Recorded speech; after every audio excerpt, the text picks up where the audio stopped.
Mila dipun cahya bekti mugi-mugi njangkung rahayu wilujeng dumateng sani anggenipun pados pangipa jiwa serintene sedalune kalis ing sambikala asah berkah pangestunipun Kang Magung tansah kasenang dumateng derek sepuh miwahane ingkang sami katuran pinaraan wonten ngriki sedayanipun segawara ngawonteni bumi Siti Slamet. Bumi ingkang dipun terepi bale wismanipun soni, bumi ingkang kepiles kesandung rinten kelawan dalu dumateng soni lumebare dumateng bapak tukang anggenipun nyungging Purbangkara sageta tentrem ayem jenjem permanem kalih sambikala asa berkah pangestunipun Kang Agung tansah kasenang dumateng derek sepuh miwahanem ingkang sami katuran pinaraan wong ngriki sedayanipun. Wisangayu ngawonteni juru taman juru ladi, juru ingkang ngerakitan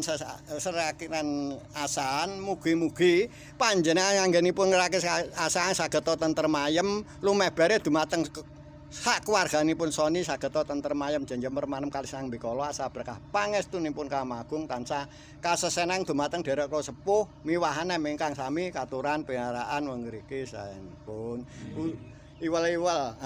pelas wonten bujeng jejeg angatken anggenipun soni anggenipun ngedekaken griya saged jejeg imanipun teguh tegen anggenipun makarya tentrem ayem anggenipun rumah tanggane saged tentrem ayem jenjem permanem kalih sambikala asah berkah pangestunipun Kang Agung tansah kasenang dumateng derek sepuh miwahane ingkang sami katuran pinaraan wong ngriki sedayanipun jenang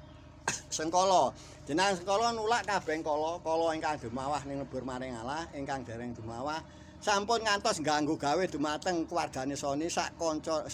keluarganipun soni lumebare dumateng bapak tukang sungging Purbangkara pramila dipun casi bekti mugi-mugi njangkung rahayu wilujeng dumateng soni anggenipun pados pangipa jiwa serintene sedalune kalih sambikala asal berkah pangestunipun Kang Agung tansah kasenan dumateng derek sepuh wiwahanem ingkang sami katuran pinaraan wong ngriki sayanipun wiji kitri Karangkirna ikal bakal akal banjaranipun soni ikal bakal ingkang bubak krawang agami Islam sak tanah Jawi ikal bakal ingkang bubak krawang dusun